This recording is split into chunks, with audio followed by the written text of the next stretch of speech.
تبارك الذي نزل الفرقان على عبده ليكون للعالمين نذيرا.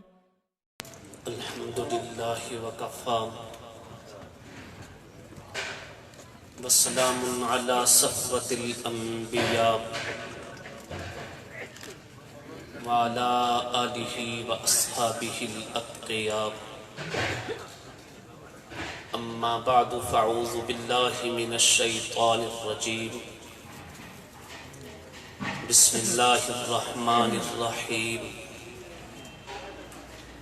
فمنهم من قضى نحبه ومنهم من ينتظر. صدق الله العظيم. یا رب صلی وسلم دائما ابدا على حبیبک خیر الخلق کلہم. وہ روح انجمن فخر چمن معمار میخانہ. وہ روح انجمن فخر چمن معمار میخانہ. کہاں سے لائیں گے اہل وطن، کہاں سے لائیں گے اہل وطن، اب ایسا انداز خطیبانہ. بہت مدت میں ساقی، بہت مدت میں ساقی بھیجتا ہے ایسا مستانہ. بدل دیتا ہے جو بگڑا ہوا دستور میخانہ. انتہائی قابل تعظیم و تکریم علماء کرام،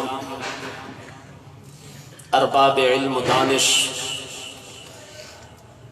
اصحاب نظر و فکر، معززین علاقہ، ہم اپنے انتہائی محبوب خطیب ادیب مولانا عبدالحمید بٹو صاحب کی گراں قدر دینی ملی خدمات کو خراج تحسین پیش کرنے کے لیے جمع ہوئے ہیں. مختلف حضرات نے اپنے اپنے خیالات کا اظہار فرمایا. ایک انسان کی اگر 60 سالہ زندگی ہے، اس 60 سالہ زندگی میں اس کا تعارف مختلف حوالوں سے ہوتا ہے. کوئی اس کا تعارف کرائے گا کہ بہت اچھا رشتہ دار تھا، کوئی تعارف کرائے گا بہت اچھا ہمسایہ تھا، کوئی تعارف کرائے گا بہت اچھا دوست تھا. مسجد کے مقتدی تعارف کرائیں گے بہت عمدہ امام و خطیب تھے. تو بٹو صاحب کی زندگی وہ ایک گلستان کی مانند ہے، جہاں صرف ایک پھل اور ایک پھول نہیں ہوتا، سینکڑوں پھل اور سینکڑوں پھول داد وصول کرتے ہیں. البتہ ان کی زندگی بالعموم ایک مبلغ، ایک خطیب اور ایک واعظ کی حیثیت سے زیادہ معروف و مشہور ہوئی. ان کی خطابت کے اپنے معیارات، لب و لہجہ، اس کے امتیازات میرے بہت سارے دوستوں نے بیان کیے. میں ایک پہلو کی طرف توجہ دلانا چاہوں گا. بٹو صاحب کی خطابت بلا شبہ مجمع کو مسحور کر دیتی تھی. بلا شبہ وہ صاحب طرز خطیب تھے، حق گو خطیب تھے. لیکن خطابت کی دنیا میں دو وادیاں ایسی آتی ہیں جہاں خطابت رخ موڑ لیتی ہے۔ مولانا ابو الحسن علی ندوی رحمہ اللہ تعالی ماضی قریب کی بہت بڑے اونچے قد کاٹ کی علمی شخصیت گزری ہیں۔ ان کی کتاب بڑی مشہور و معروف تاریخ دعوت و عزیمت، حضرت نے ایک بات کہی، اس کا حوالہ دے کے وٹو صاحب کی عظمت کو خراج عقیدت پیش کروں گا۔ فرماتے ہیں جس وقت کوئی خطیب، کوئی مبلغ، کوئی واعظ، کوئی مصلح وہ خطابت کے میدان میں نکلتا ہے، اپنی دعوت و ارشاد کے میدان میں نکلتا ہے، تو اسے دو طرح کی وادیوں سے گزرنا پڑتا ہے، ایک وادی گلزار اور ایک وادی پرخار۔ وادی گلزار کا مطلب اس خطیب کو مشن سے ہٹانے کے لیے اس کے راستے میں پھول بکھیرے جاتے ہیں۔ خطیب کو مشن سے ہٹانے کے لیے اس کے سامنے بہت عمدہ دنیا کی رنگینیاں رکھی جاتی ہیں۔ خطیب کو مشن سے ہٹانے کے لیے دنیا کے حسن و جمال اس کے قدموں میں رکھے جاتے ہیں۔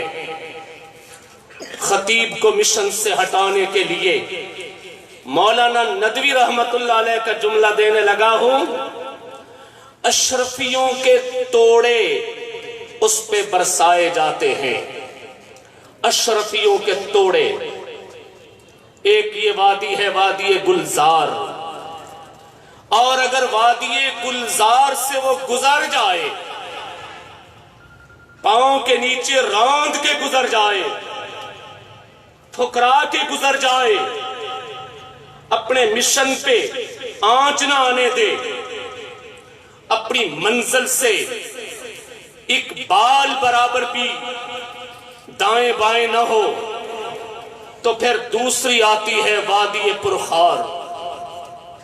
اس کے راستے میں کانٹے بچھائے جاتے ہیں، اس کے ہاتھوں میں ہتھ کڑی پہنائی جاتی ہے، اس کے بدن کو زنجیروں سے جکڑا جاتا ہے، ہاتھوں میں ہتھ کڑی، پاؤں میں بیڑیاں، پورا بدن پا بجولا، اور پھر سنگلاخ وادیاں، تاریک راتیں، تاریک کال کوٹڑیاں، پھر اپنے آباء و اجداد سے دوری، ہمہ وقت پولیس کی نگہداشت۔ اس وقت یہ وہ دو مرحلے ہوتے ہیں۔ وادی گلزار میں خطابت رخ بدل لیتی ہیں، دنیا کی چمک دیکھ کے، دنیا کی رونقیں دیکھ کے انداز بدل جاتے ہیں، تیور بدل جاتے ہیں، لوگ مشن سے ہٹ جاتے ہیں۔ تاریخ کا طالب علم ہونے کی حیثیت سے اگر میں ایسے خطباء اور ان افراد کو لانا چاہوں بطور مثال کے جو صاحب لسان تھے، جنہیں بجا طور پہ ابو الکلام کہا جا سکتا ہے، جو ابو البیان تھے، آسمان کی بلندیوں سے الفاظ کے ستارے توڑ کے لے آیا کرتے تھے، خطابت جن کے سامنے ہاتھ جوڑ کے کھڑی ہو جاتی، الفاظ ان کے سامنے تہ بتہ بن جاتے کہ ہمیں استعمال کیجئے، لیکن وادی گلزار میں آن کے ان کی خطابت کا انداز بدل جاتا۔ ان کے ہاتھوں میں جس وقت دنیا کی رنگینیاں آ جاتی تو بادہ حق چھلک پڑتا، بادہ حق چھلک پڑتا، اور یا پھر اگر وہاں نہیں بھٹکے تو پھر وادی پرخار میں آتے ہی انہیں اپنی اولاد کی محبت آڑے آ جاتی، کنبہ قبیلہ آڑے آ جاتا، حتیٰ کہ مساجد کی خطابت و امامت آڑے آ جاتی، مشن بدل جاتے۔ اس کے لیے مولانا ندوی رحمت اللہ علیہ نے بڑا جملہ دیا، فرماتے ہیں وادی گلزار ہو تو اشرفیوں کے توڑے برستے ہیں، اور اگر وادی پرخار ہو تو بدن پہ کوڑے برستے ہیں، بدن پہ کوڑے برستے ہیں۔ ان برستے ہوئے کوڑوں میں جو حق کا پرچم لے کے آگے بڑھ گیا وہی کامیاب ٹھہرا۔ مولانا عبدالحمید وٹو صاحب طرز خطیب ضرور تھے، وہ بہت مترنم خطاب کرنے والے ضرور تھے، لیکن میں نے اپنی طالب علمی زندگی سے، میری طالب علمی کا آغاز بھی قلعہ دیدار سنگھ سے ہوا ہے۔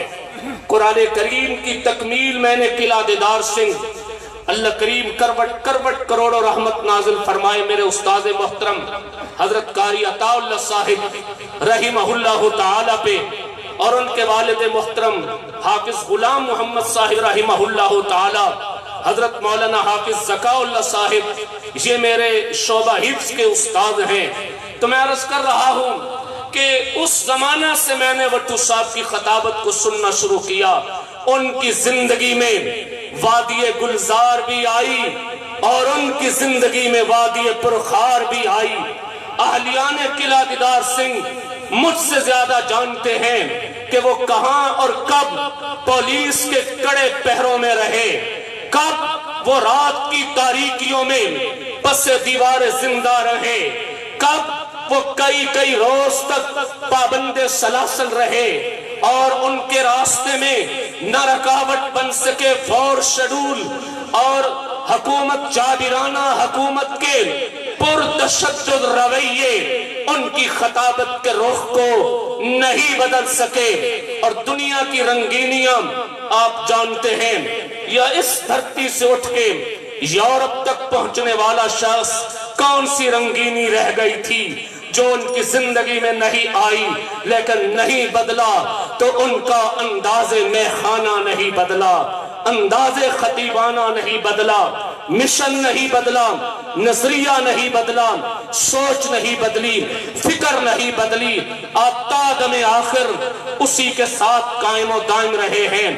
تو آج خطابت کی وادی میں قدم رکھنے والے میرے وہ دوست جو اس لائن میں آ رہے ہیں، مولانا ندوی رحمت اللہ علیہ کے اس جملے کو سامنے رکھے، اس وادی کے اندر ہمارے خطابت کے حسن کے اندر، ہمارے ترنم بیان میں یا آواز جلالی ہو یا صدائے جمالی ہو، اس میں کبھی آئے گی وادی پرخار اور کبھی آئے گی وادی گلزار، تو ہم نے وہاں مولانا عبدالحمید وٹو کو یاد کر لینا ہے۔ اور مولانا عبدالحمید وٹو نے یہ سبق اپنے بڑوں سے لیا۔ مولانا ضیاء القاسمی کی خطابت بھی ایسی ہی، مولانا اجمل خان کی خطابت بھی ایسی ہی، مولانا حق نواز جنگوی کی خطابت بھی ایسی ہی، مولانا ضیاء الرحمن فاروقی کی خطابت بھی ایسی ہی، مولانا اعظم طارق شہید کی خطابت بھی ایسی ہی، ہمارے تمام اسلاف کی خطابتیں ایسی ہی خطابتیں تھی۔ ان کی زندگیوں میں اگر پرخار وادیاں آئی ہیں وہاں سے بھی گزر گئے، گلزار وادیاں آئی ہیں تو وہاں سے بھی گزر گئے۔ اللہ کریم ہمیں ان کے نقش قدم پہ چلنے والا بنائے۔ وما علینا الا تبارك الذي نزل الفرقان على عبده ليكون للعالمين نذيرا